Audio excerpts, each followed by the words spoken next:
Motorola injects the Razr Ultra 2025 with bigger hardware upgrades that makes the flip style phone more powerful than anything else prior to it, all while deepening its experience with Moto AI. However, this is all amounts to a steeper cost. Motorola had two back-to-back successes with Razr Plus 2023 and Razr Plus 2024, so the company is clearly on the right path when it comes to making some of the best foldable phones around. This year, however, Motorola is shaking up the lineup by introducing three new models: the Razr 2025, the Razr Plus 2025, and Razr Ultra 2025.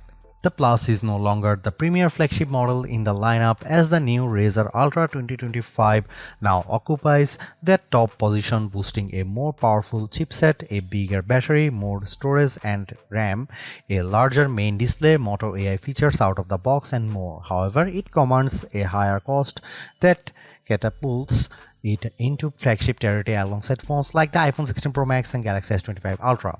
That's why I want to explain what kind of value this new ultra foldable offers despite costing more with my Motorola Razr Ultra review. With the new moniker, it's no surprise that the Ultra ups the ante with its higher $1,299 starting cost. That's a premium $300 over the Razr Plus 2024 and puts the Razr Ultra firmly into the flagship phone category.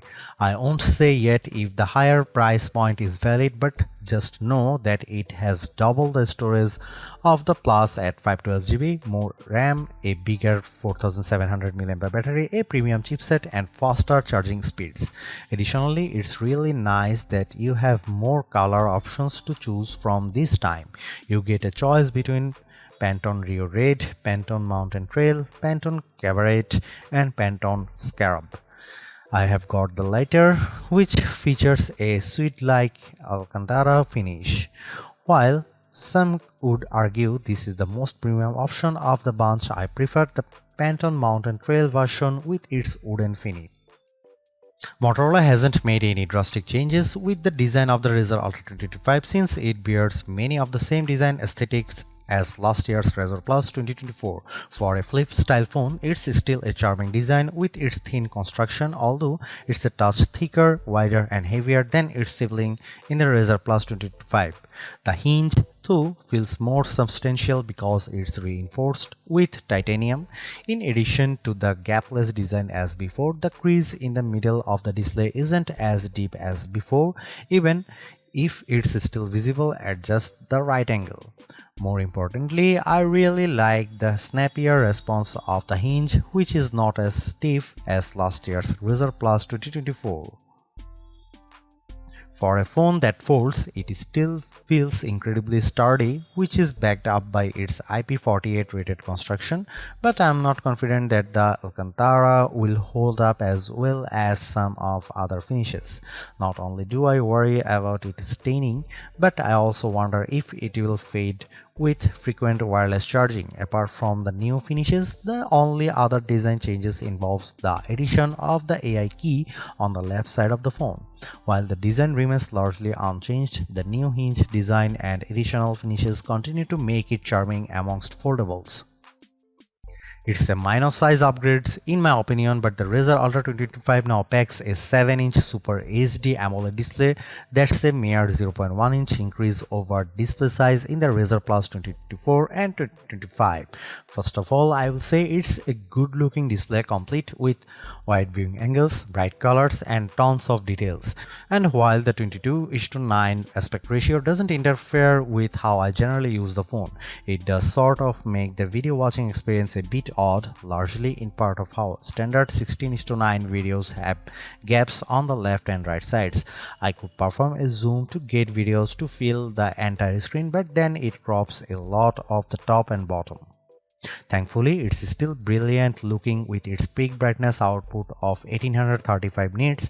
This actually comes up short compared to the record-setting mark of 2158 nits achieved by the Razr Plus 2024, but it's still incredibly bright by today's standards. In fact, few phones have exceeded 2000 nits in our lab testings. On the outside, it will feature 4.0-inch POLED display with a resolution of 1272 by 1080 pixels. It's sharp and detailed and allowed me to better use the phone one-handed. Due to how it can run any app in full screen mode, I really love this, even though the camera lens can sometimes cover up parts of an app I need to access. Just as before, there are tons of personalization options and the ability to place it in one of its flex modes to access its desk display mode.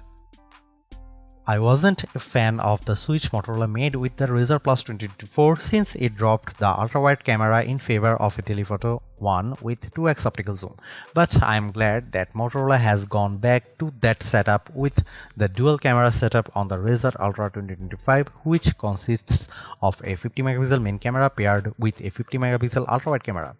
Flip phones such as this are meant for blogging, so ultra-wide cameras are valued for this exact reason when it's paired with the outer screen for recording video. While there is an upgraded 50 megapixel selfie camera embedded into the main display, I still love being able to use the better rear cameras paired with the outer screen. This makes selfies and vlogging much easier. Content creators will enjoy the number of camera modes available with the Razr Ultra 2025, including new editions like Group Shot, which basically takes a burst of images and blends the best faces for the picture perfect shot. As much as I like using Pro mode to tweak the camera settings to my hiking, it's only for photos and not videos. Plus, it's missing a portrait video mode that other similar priced phones offers. Here are some camera samples of the Motorola Razr Ultra 2025.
The arrival of the Razr Ultra 2025 puts Motorola into a deeper conversation with the best phones because it's finally armed with a flagship caliber chipset, the Snapdragon 8 Elite.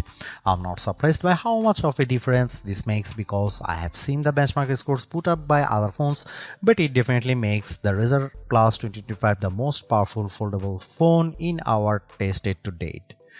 In Geekbench 6, the Snapdragon 8 Elite paired with 16GB of RAM outperforms last year's Snapdragon 8s Gen 3 powered Razr Plus 2024 by a long way. Its single and multi-core scores of 2719 and 8342 respectively even managed to beat Galaxy Z Flip 6.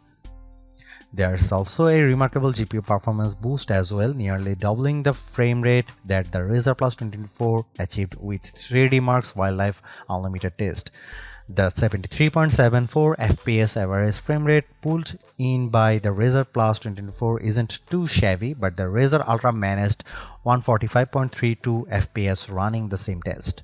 This is all translates to an exceptional performance no matter what I do or run on the phone. Scrolling through the interface is also buttery smooth, thanks in part to its adaptive 165Hz refresh rate, which gives animations that extra fluid look. Games run really well too, including when I play them in full screen mode with the outer screen. All of this just shows how much of a leap it is over last year's Razr Plus 2024. Software plays a critical role in giving the Razr Ultra 2025 much more value, mainly due to how it's offering several AI features out of the box. Moto's custom UI is running on top of Android 15, but it's amplified by how it integrates Moto AI and other AI assistants into the mix. Before I get into that, I will say that the Razr Ultra 2025 has a lot of unity when it comes to being productive, in addition to being able to run two apps simultaneously on the main display. I really appreciate how it's one of the few phones I can comfortably use one-handed, thanks in part of how the outer screen can run just about any app. I might be in the minority when it comes to seeing this as a huge benefit, but it's hard to describe just how helpful it is.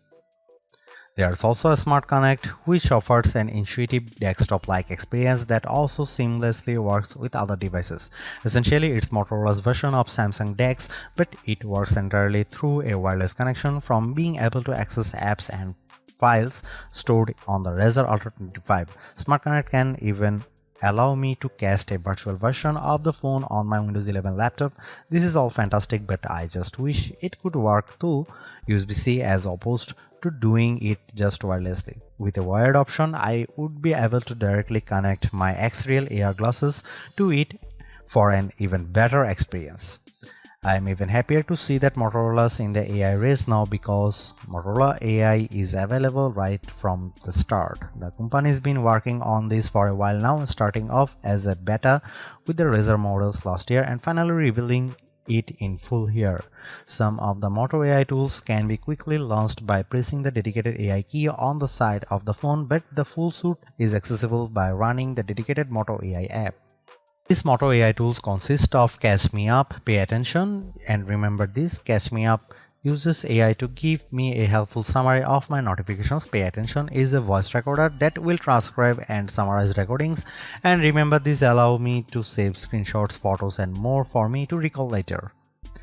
Over on the creative side, I really like the suite of tools that Moto AI offers, which is more or less the same stuff I have seen with Apple Intelligence, Galaxy AI, and Google AI. For example, Image Studio lets me generate images through a text prompt, which I am happy to say manages to create realistic images when I asked to generate Teenage Mutant Ninja Turtle fighting black cats. Meanwhile, Sketch to Image uses AI to take my crude drawings and generate finer, more detailed images. However, many of other AI-assisted photo editing tools I have come to use aren't handled by Moto AI at all. Instead, it leans on Google Photos to perform tasks such as removing unwanted subjects and re-imaging images. Likewise, it also incorporates Google Gemini and Perplexity to perform more advanced requests, but you only have access to them for 3 months, which you will then need to pay subscriptions to continue accessing their advanced features. I'll give Motorola credit for bringing these AI tools and assistants to the Razr Ultra 2025, but it's playing catch up. For example, it doesn't create richer document outlines and summaries with Pay Attention as I have seen with the Note Assist with the Galaxy S25, nor does it have anything remotely close to the call screen function of the Pixel 9. Despite this, it's a good starting point for keeping the Razr Ultra 2025 in the game when it comes to AI features. It just needs more of them at this point to match the utility that its rivals offer. At the same time, I am disappointed that Motorola still keeps to 3 years of software support, which is laughably short compared to other phones. Honestly, it's hard to believe that there is a 4700 mAh battery inside of the Razr Ultra 2025 because its overall size isn't that much different from the Razr Plus 2024. Paired with the power efficiency of the Snapdragon 8 Elite, the Razr Ultra 2025 reaches new heights with its battery endurance. Not only it is the most powerful foldable phone that has gone through our battery test, but it's also the longest lasting battery in a foldable as well. There is just no comparison here because it blows away the Razr Plus 24 and Galaxy Z Flip 6 with its remarkable time of 18 hours and 57 minutes. However, it only achieved that mark with the refresh rate set to efficiency fast mode. Out of the box, it's set to smart and balanced mode, reaching a time of 15 hours and 42 minutes running the same test. The default battery performance still lands the Razr Ultra 25 in our best phone battery life guide. In my day-to-day use, I am also pleased to see that it's making a huge difference because for a phone of its size, it easily carries me through an entire day without the need to charge. Luckily, it also gets an upgrade with its 45-watt wire charging, which gets it to 40% capacity in 15 minutes of charging. That goes up to 72% after 30 minutes of charging. I have yet to commit long term to using a flip style phone, but the Motorola Razr Ultra 2025 is making a strong case to make me ditch my Galaxy Z Fold 6. That's because this compact ultra sleek foldable phone is turbocharged in nearly every way over last year's Razr Plus 2024. Like I have said already, it's the most powerful and longest lasting foldable phone I have come across. On other note, I also love how it goes back to main and ultra wide camera setup, which is powerful combo for creators. I just wish there are more video centric modes to really make more use out of it. At the same time, the new Moto AI features help to diversify its experience, but it doesn't come close to matching the robust set offered by the Galaxy Z Flip 6. There's definitely still a lot more that Motorola could do to bring it to the same level, but it's not here in the current iteration. Most of all, I'm torn about the higher cost. It's a big step up over past models and sets a precedent for everything else. Price increases are inevitable, but this is just a bigger jump than what I anticipate shelling out for a flip style phone. It's not perfect, but the Razr Ultra 2025 is steering in the correct direction by entering the AI conversation, all while making marked improvements just above everywhere.